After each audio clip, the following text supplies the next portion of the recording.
السلام علیکم ورحمۃ اللہ وبرکاتہ۔ بسم اللہ الرحمن الرحیم۔ باب ثواب هذه الامہ، یہ مشکات المصابیح کا صفحہ نمبر 583 ہے اور اس کا یہ باب ہے، باب ثواب هذه الامہ، یعنی اس امت کے اجر و ثواب کا باب۔ یہ امت دیگر امتوں سے افضل ہے، بہتر ہے۔ خود اللہ تبارک و تعالی نے ارشاد فرمایا، کنتم خیر امت اخرجت للناس تأمرون بالمعروف وتنہون عن المنکر۔ اس لیے اس امت کا اجر و ثواب بھی اللہ تبارک و تعالی نے اپنے فضل و کرم سے دیگر امتوں سے زیادہ رکھا ہے۔ اس باب میں مصنف رحمۃ اللہ تعالی علیہ اسی قسم کی احادیث کا ذکر کرتے ہیں جس سے اس امت کی فضیلت معلوم ہوتی ہے۔ الفصل الاول، عن ابن عمر عن رسول اللہ صلی اللہ علیہ وسلم قال، حضرت عبداللہ ابن عمر سے مروی ہے، وہ اللہ کے رسول صلی اللہ تعالی علیہ وسلم سے روایت کرتے ہیں، حضور صلی اللہ تعالی علیہ وسلم نے ارشاد فرمایا،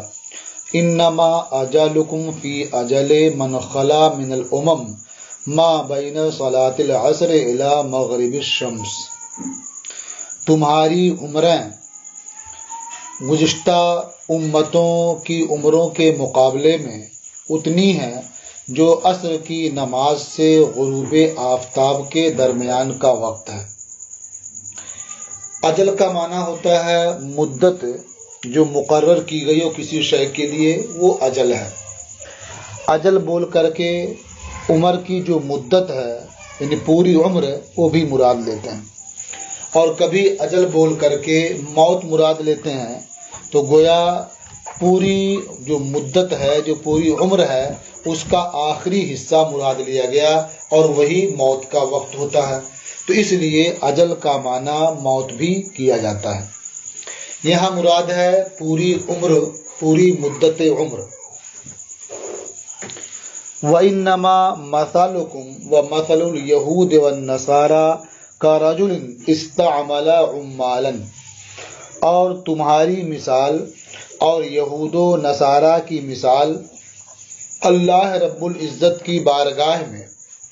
اس مرد کی طرح سے ہے جس نے کچھ کام کرنے والوں کو کام کے لیے بلایا، طلب کیا۔ فقال من يعمل لي الى نصف النهار على قيرات قيرات، تو اس شخص نے کہا کہ کون میرے لیے نصف نہار تک کام کرے گا، یعنی کون شخص میرے لیے دوپہر تک کام کرے گا، علی قیرات قیرات، ایک ایک قیرات پر، یعنی جو بھی کام کریں گے دوپہر تک انہیں ایک ایک قیرات ملے گا۔ قیرات یہ درہم کا 12واں حصہ ہوتا ہے، یعنی ایک درہم کو 12 حصے میں تقسیم کر دیں تو اس کا ہر حصہ ایک ایک قیرات ہوگا۔ فعملت الیہود الی نصف النہار، تو یہود نے نصف نہار تک عمل کیا، علی قیرات قیرات، ایک ایک قیرات پر، یعنی جس طرح سے اس شخص نے کام کرنے والوں کو طلب کیا اور دوپہر تک کے لیے کام پر لگا دیا ایک ایک قیرات کے بدلے، اسی طرح رب کریم کی بارگاہ میں یہود نے نصف نہار تک عمل کیا ایک ایک قیرات کے بدلے، لیکن اتنا زیادہ وہ عمل کریں گے اتنا انہیں اجر و ثواب ملے گا۔ ثم قال، پھر اس شخص نے کہا جس نے چند کام کرنے والوں کو رکھا تھا، طلب کیا تھا، من يعمل لي من نصف النهار الى صلاة العصر على قيرات قيرات، کون ہے جو میرے لیے نصف نہار سے عصر کی نماز تک کام کرے، عمل کرے ایک ایک قیرات کے بدلے، یعنی ان کا محنتانہ، ان کی اجرت کچھ زیادہ ہوئی، اس معنی کر کے کہ ان کے عمل کا وقت کم ہے اور اجرت ایک قیرات ہی ہے۔ تو اس لحاظ سے کم وقت عمل کیا اور اجر اتنا ہی ملا جتنا زیادہ دیر تک کام کرنے والوں کو ملا تھا۔ فعملت النصارى من نصف النهار الى صلاة العصر على قيرات قيرات، تو نصارہ نے نصف نہار سے عصر کی نماز تک عمل کیا، کام کیا ایک ایک قیرات کے بدلے۔ ثم قال من يعمل لي من صلاة العصر الى مغرب الشمس على قيراتين قيراتين، پھر اس شخص نے کہا کہ کون میرے لیے کام کرے گا عصر کی نماز سے غروب آفتاب تک دو دو قیرات کے بدلے، یعنی جتنے لوگ بھی کام کریں گے تو ہر ایک کو دو دو قیرات ملے گا۔ تو آپ دیکھیں ان کا اجر و ثواب کتنا زیادہ ہے کہ وقت کم ہے اور ان کی مزدوری جنہوں نے پہلے عمل کیا تھا ان سے ڈبل ہے، ان سے دوگنی ہے۔ الا فانتم الذین یعملون من صلاة العصر الى مغرب الشمس، سنو وہ تم ہی لوگ ہو جو عصر کی نماز سے غروب آفتاب تک کام کر رہے ہو۔ الا لکم الاجر مرتین، سنو تمہارے لیے ڈبل اجر ہے یا دو مرتبہ اجر ہے، ایک مرتبہ اپنے نبی پر ایمان لانے اور ان کی تصدیق کرنے کا، اور ایک مرتبہ سابقہ انبیاء پر ایمان لانے اور ان کی تصدیق کرنے کا۔ چونکہ یہ امت اپنے نبی پر بھی ایمان لاتی ہے اور جتنے انبیاء دنیا میں تشریف لائے اور تشریف لے گئے ان سب پر بھی ایمان لاتی ہے، اس لیے تمہارا اجر دوگنا ہے، دو مرتبہ ملے گا۔ یا اس لحاظ سے بھی دوگنا ہے کہ ان کو ایک ایک قیرات ملا اور تمہیں دو دو قیرات مل رہا ہے، ایک بار تو یہ ڈبل ہو گیا، اور دوبارہ ڈبل اس طرح ہو رہا ہے کہ انہوں نے صبح سے کام کیا دوپہر تک یا دوپہر سے کام کیا عصر کے وقت تک، اور تم نے جو کام کیا تو اس کا آدھا ہی کام کیا، تو اس لحاظ سے بھی تمہاری اجرت ڈبل ہو گئی، کام آدھا اور اجرت دوگنی۔ فغضبت الیہود والنصارى، تو یہود و نصارہ ناراض ہو گئے، یعنی جنہوں نے دوپہر تک ایک قیرات کے بدلے کام کیا تھا یا دوپہر سے عصر کے وقت تک ایک قیرات کے بدلے کام کیا تھا، وہ یہ دیکھ کر کے ناراض ہو گئے کہ یہ لوگ کم کام کر رہے ہیں اور زیادہ اجرت مل رہی ہے۔ فقالوا نحن اکثر عملا واقل عطاء، تو یہ سب بولے کہ ہم کام زیادہ کرنے والے ہیں اور اجرت کم پانے والے ہیں۔ نحن اکثر عملا، کہ ہم زیادہ ہیں کام کے اعتبار سے اور کم ہیں بخشش اور اجرت کے اعتبار سے۔ قال اللہ تعالی فہل ظلمتکم من حقکم شیئا، تو اللہ تبارک و تعالی نے ارشاد فرمایا کیا میں نے تمہارے حق میں سے کچھ کم کیا ہے، یعنی جتنا تمہارا حق تھا میں نے اس میں کچھ کمی کی ہے؟ قالوا لا، بولے نہیں، اس لیے کہ جب ان سے اجرت طے کی گئی کہ یہاں سے یہاں تک کام کرنا ہے اتنا ملے گا، جب تم اس پر راضی ہو گئے اور اس پر اس کے حساب سے کام کیا اور جتنے پر بات ہوئی اتنا دے دیا گیا تمہیں، تو تمہارے حق میں سے کچھ کم تو نہیں کیا گیا۔ اب کسی کو اگر ہم کم کام لیں اور کسی سے کم کام لیں اور زیادہ اجرت دیں تو یہ تو میرا فضل احسان ہے، جس کو چاہوں جتنا دوں۔ تو اللہ تعالیٰ نے فرمایا قال اللہ تعالی فإنہ فضلی اعطیہ من شئت، تو اللہ تعالیٰ نے فرمایا کہ وہ میرا فضل ہے، میرا احسان ہے، میں جسے چاہوں دوں۔ رواہ البخاری، اسے امام بخاری نے روایت کیا ہے۔ اس حدیث پاک سے یہ بات بھی بخوبی سمجھ میں آتی ہے کہ آپ جب فراغت کے بعد کسی مدرسے میں جائیں گے تو وہاں مختلف مدرسین ہوتے ہیں، تنخواہوں میں تفاوت ہوتا ہے، تو آپ نے سے جو معاہدہ ہوا، جتنی آپ کی تنخواہ طے ہوئی، آپ کو اگر اتنا مل جاتا ہے تو پھر کوئی اعتراض نہیں کرنا چاہیے۔ عموماً ہوتا کیا ہے کہ لوگ شروع میں تو معاہدہ کر لیتے ہیں اور جب انہیں تنخواہ ملتی ہے اور وہی کتابیں دوسرے لوگ جو پڑھانے والے ہیں انہیں زیادہ ملتی ہے تو انہیں تکلیف ہوتی ہے اور یہ اعتراض کرتے ہیں کہ ان کی زیادہ کیوں ہے اور ہماری کم کیوں ہے، حالانکہ وہی کتابیں ہم بھی پڑھاتے ہیں جو کتابیں وہ پڑھاتے ہیں۔ تو یہ اعتراض کرنے کا موقع نہیں ہے. انہوں نے جو تنخواہ طے کی ہے ان کو وہ تنخواہ مل رہی ہے، آپ نے جو تنخواہ طے کی ہے آپ کو وہ تنخواہ مل رہی ہے، تو اعتراض کا کیا موقع ہے؟ ہاں، آپ اپنی تنخواہ میں اضافے کی درخواست کر سکتے ہیں کہ میں بھی محنت کرتا ہوں، پڑھاتا ہوں، تو اگر میری تنخواہ میں اضافہ کر دیا جائے تو اچھا ہے. تو اضافے کی آپ درخواست کر سکتے ہیں، اعتراض نہیں کر سکتے. وعن ابی ہریرہ ان رسول اللہ صلی اللہ علیہ وسلم قال، اور حضرت ابو ہریرہ سے مروی ہے کہ اللہ کے رسول صلی اللہ تعالی علیہ وسلم نے ارشاد فرمایا، انا من اشد امتی لی حبا ناس یکونون بعدی یود احدهم لو رآنی باہلہ ومالہ. اللہ کے رسول صلی اللہ تعالی علیہ وسلم نے ارشاد فرمایا کہ میری امت میں مجھ سے سب سے زیادہ محبت کرنے والوں میں سے وہ لوگ ہیں جو میرے بعد ہوں گے. یود احدہم، ان میں سے کسی کی یہ خواہش ہوگی کہ کاش وہ مجھے دیکھ لے اپنے اہل و عیال اور مال کو قربان کر کے، یعنی اپنے اہل اور اپنے مال کو قربان کر کے بھی وہ میری زیارت کر سکے خواب میں یا بیداری میں، تو وہ زیارت کرنے کو ترجیح دے گا اور اپنے اہل اور مال کو قربان کر دے گا. تو وہ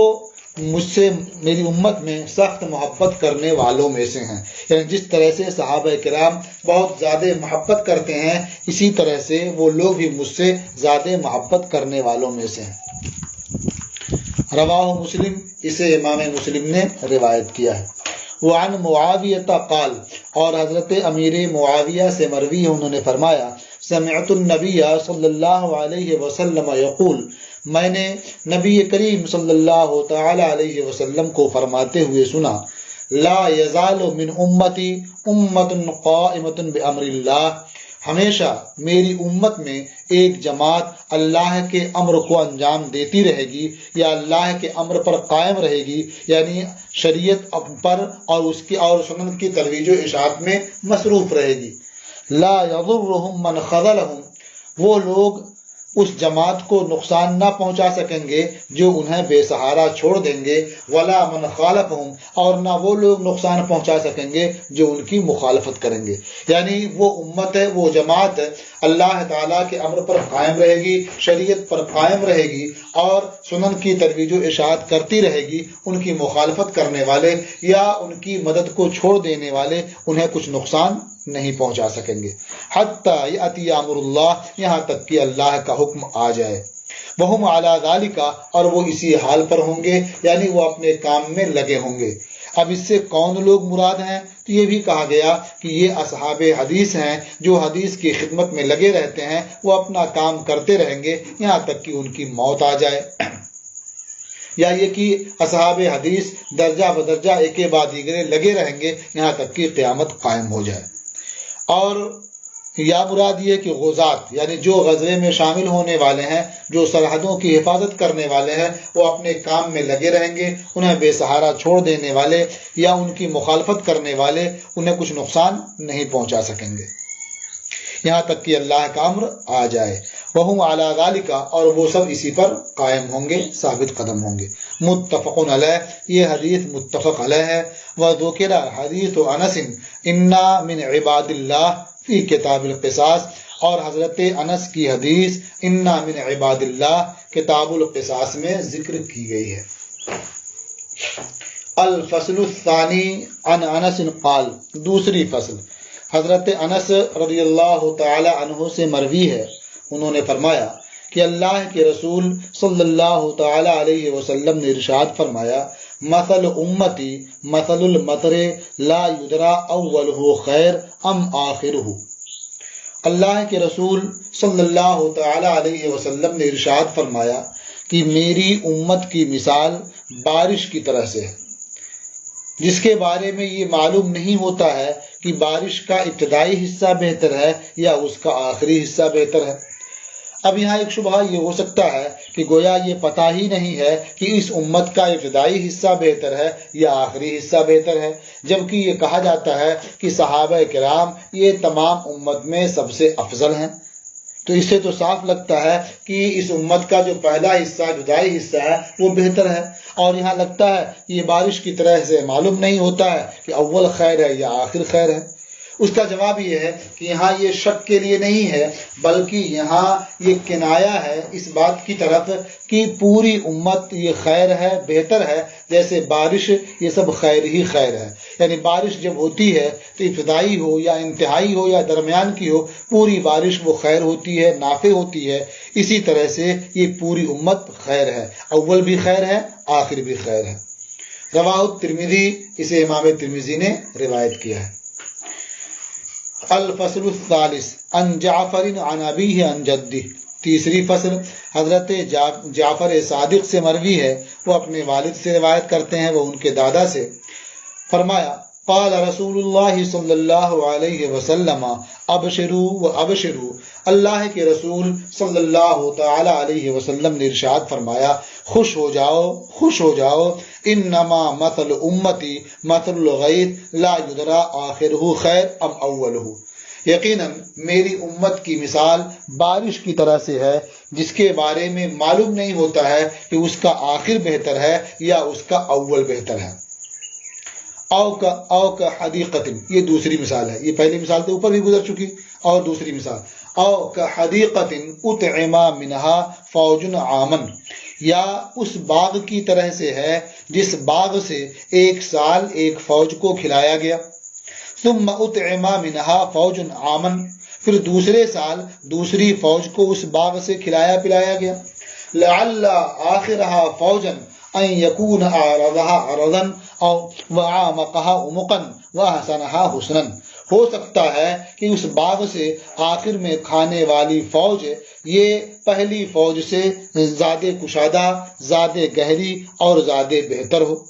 یا آخر میں کھانے والی فوج ہو سکتا ہے کہ وہ اس باغ سے زیادہ کشادہ، اس باغ سے زیادہ گہری اور زیادہ خوبصورت ہو۔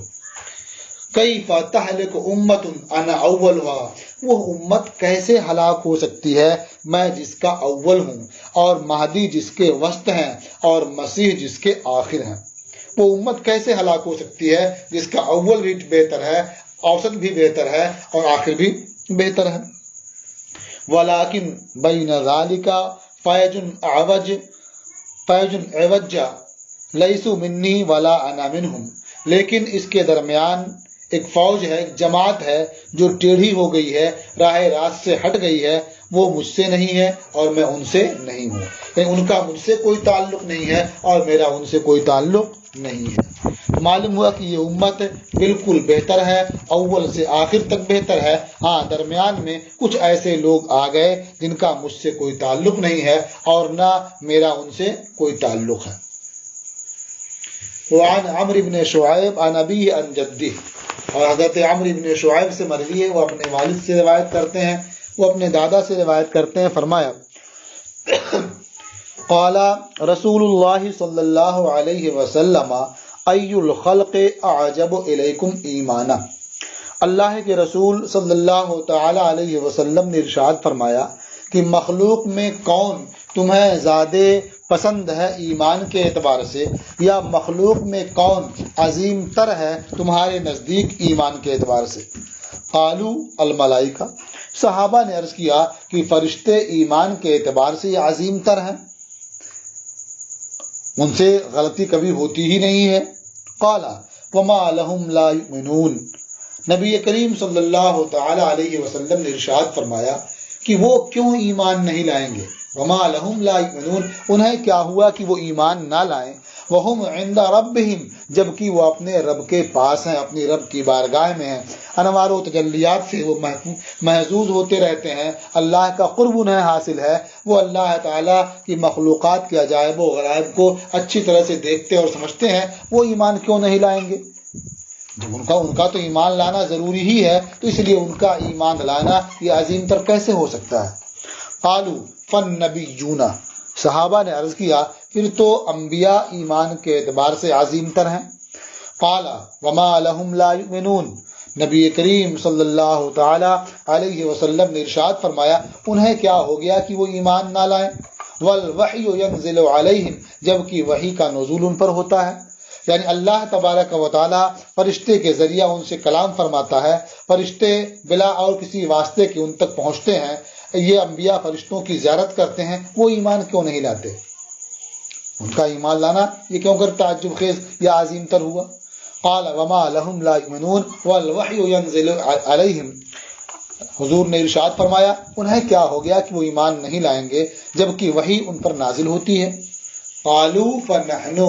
تو صحابہ نے عرض کیا جب تو ہم ہی عظیم تر ہیں مخلوق میں ایمان کے اعتبار سے۔ قال، حضور صلی اللہ تعالی علیہ وسلم نے ارشاد فرمایا وما لکم لا تؤمنون وانا بین اظہرکم، اور تمہیں کیا ہو گیا کہ تم ایمان نہ لاؤ جبکہ میں تمہارے درمیان موجود ہوں، تو تم کیوں ایمان نہیں لاؤ گے؟ تم تو طرح طرح کی چیزوں کا مشاہدہ کر رہے ہو، معجزات دیکھ رہے ہو اور باقی چیزیں دیکھ رہے ہو، تم کیوں ایمان نہیں لاؤ گے؟ قال،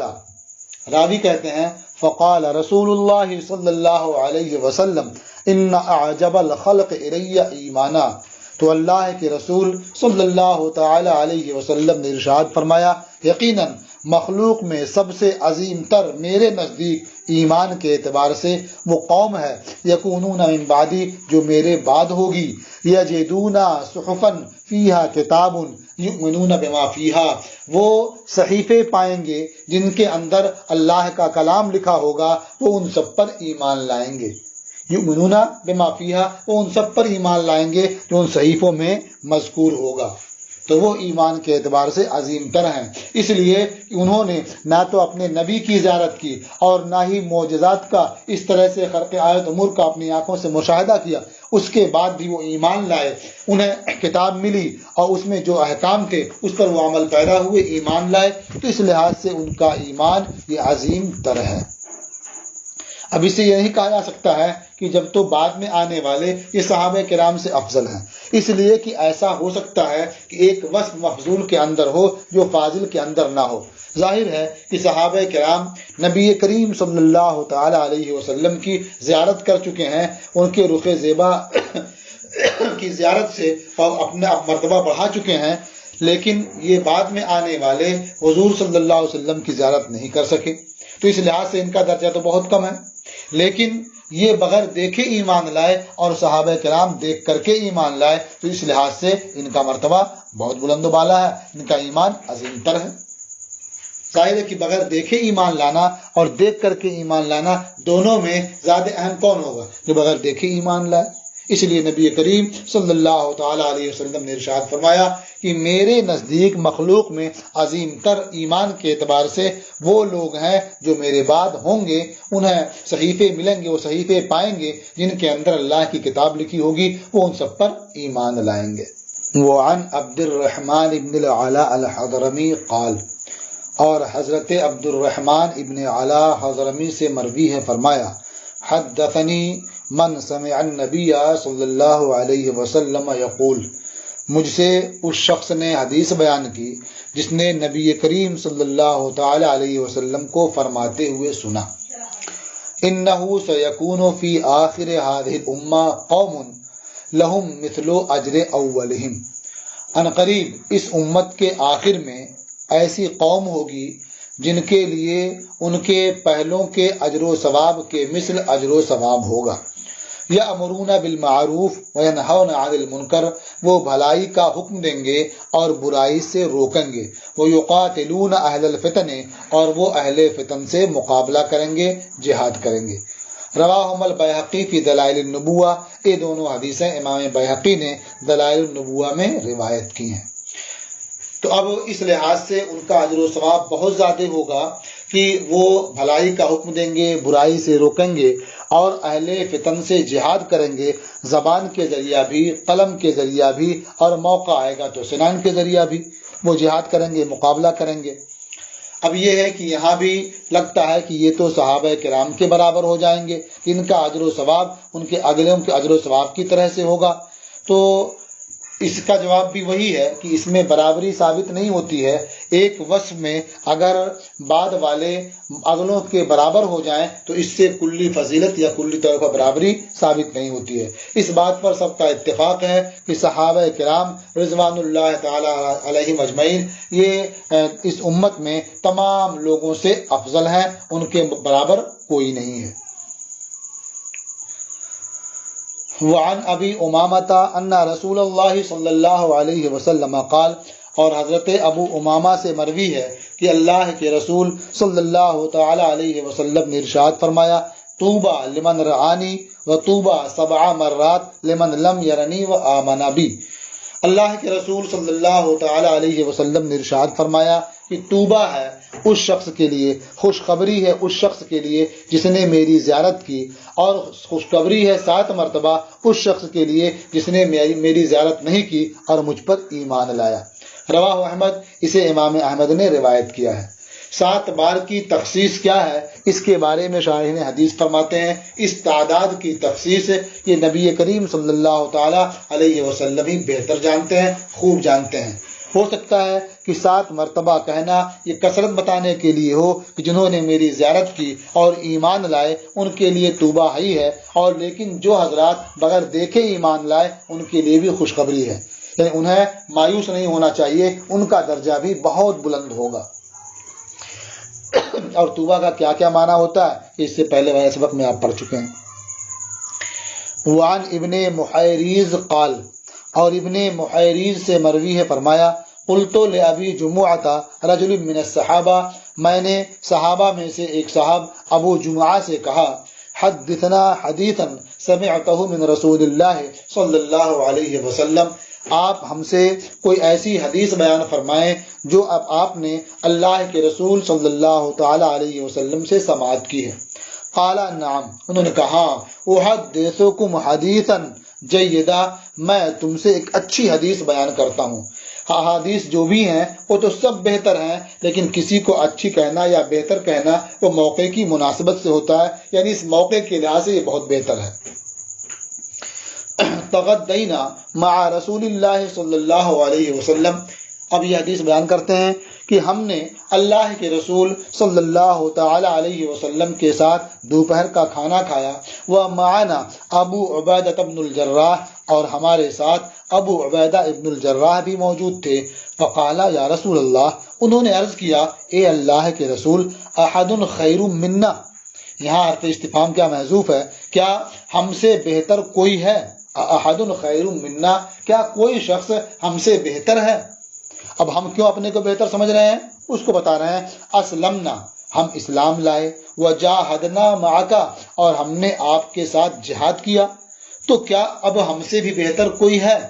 قال نعم، حضور صلی اللہ تعالی علیہ وسلم نے ارشاد فرمایا ہاں، قوم یکونون من بعدکم، وہ قوم ہے، وہ لوگ ہیں جو تم سے بعد میں ہوں گے، یؤمنون بی ولم یرونی، جو مجھ پر ایمان لائیں گے حالانکہ انہوں نے مجھے دیکھا نہیں ہوگا۔ اسے احمد نے روایت کیا اور دارمی نے، وروا رزین عن ابی عبیدہ، اور اسے رزین نے روایت کیا حضرت ابو عبیدہ سے، من قولہ قال یا رسول اللہ احد خیر منا الی آخرہ، یعنی رزین نے جو حضرت ابو عبیدہ سے روایت کیا ہے وہ قال یا رسول اللہ احد خیر منا سے روایت کیا ہے، باقی اور جو ہم نے کھانا کھایا وہ سب کا ذکر اس میں نہیں ہے۔ تو یہاں جو خیر ہے یہ مطلقاً بھلائی اور بہتری بتانے کے لیے ہے، یہ تفضیل کے لیے استعمال، تفضیل کے معنی میں نہیں ہے۔ وعن معاویہ ابن قرۃ عن ابیہ، اور معاویہ ابن قرہ سے مروی ہے، وہ اپنے والد سے روایت کرتے ہیں،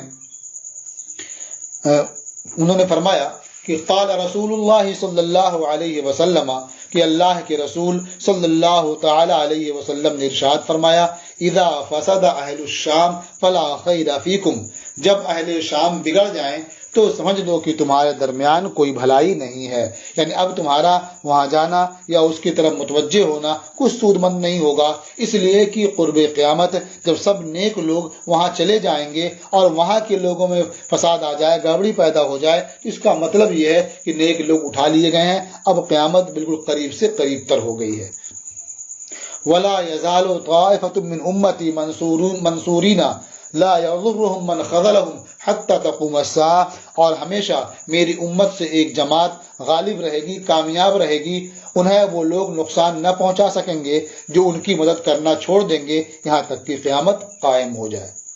قال ابن المدینی، ابن مدینی نے بیان کیا ہے کہ ہم اصحاب الحدیث، کہ یہ کون لوگ ہیں؟ یہ اصحاب حدیث ہیں، یعنی حدیث کی خدمت کرنے والے ہیں، اس کی ترویج و اشاعت میں مصروف لوگ ہیں۔ اور یہ بھی کہا گیا کہ وہ غزات ہیں جو اسلامی سرحدوں کی حفاظت پر مامور ہیں، وہ اپنے کام میں لگے رہیں گے یہاں تک کہ قیامت قائم ہو جائے۔ یہاں قیامت قائم ہونے سے مطلب کیا ہے؟ قیامت قریب سے قریب تر ہو جائے، اس لیے کہ جب قیامت قائم ہوگی تو پھر نیک لوگ باقی نہیں رہیں گے، ان پر قیامت نہیں آئے گی۔ تو جہاں بھی ہے کہ قیامت قائم ہو جائے، مطلب اس کا وہی ہے، یعنی قیامت کا قائم ہونا بالکل قریب سے قریب تر ہو جائے۔ رواہ الترمذی، اسے امام ترمذی نے روایت کیا اور فرمایا ھذا حدیث حسن صحیح، یہ حدیث حسن صحیح ہے۔ وعن ابن عباس ان رسول اللہ صلی اللہ علیہ وسلم قال، اور حضرت عبداللہ ابن عباس رضی اللہ تعالی عنہما سے مروی ہے کہ اللہ کے رسول صلی اللہ تعالی علیہ وسلم نے ارشاد فرمایا ان اللہ تجاوز عن امتی الخطا والنسیان، بے شک اللہ تبارک و تعالیٰ نے میری امت سے خطا اور نسیان کو معاف فرما دیا ہے۔ خطا یہ قصد و ارادے کے مقابل ہے اور نسیان یہ حفظ کے مقابل ہے، یعنی آدمی نے قصد و ارادے کے بغیر کوئی کام کر دیا، قصد کچھ اور تھا، ہو کچھ اور گیا تو یہ خطا ہے، اور اسے یاد نہیں رہا اور جان بوجھ کے کوئی کام کیا تو وہ کیا؟ نسیان ہے۔ جیسے آدمی رمضان میں روزہ رکھتا ہے اور اسے یاد ہی نہیں رہتا کہ میں روزے سے ہوں، اور وہ اطمینان سے جان بوجھ کر کے دسترخوان لگاتا ہے، کھانا رکھتا ہے اور کھا لیتا ہے، بعد میں معلوم ہوتا ہے وہ تو روزے سے تھا، کہ جو کھایا پیا یہ نسیان سے ہوا، نسیان کی بنیاد پر۔ وہ مارنا چاہ رہا تھا کسی شکار کو، تیر چلایا شکار پر، لگ گیا وہ کسی آدمی کو تیر، تو وہ کیا ہے؟ یہ خطا ہے۔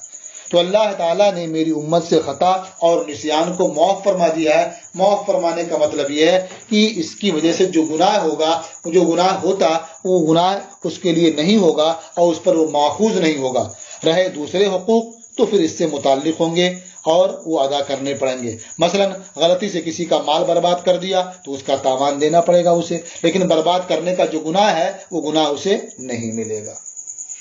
ایسے ہی اس چیز کو معاف فرما دیا ہے مستکرہ علیہ، جس پر انہیں مجبور کیا گیا ہو، یعنی اکراہ کی صورت پیدا ہو جائے، کسی نے دھمکی دی کہ اگر تم یہ کام نہیں کرو گے میں تمہیں جان سے مار دوں گا یا تمہارے اعضاء برباد کر دوں گا، اس صورت میں اس نے وہ کام کر دیا تو اس پر گناہ نہیں ہوگا۔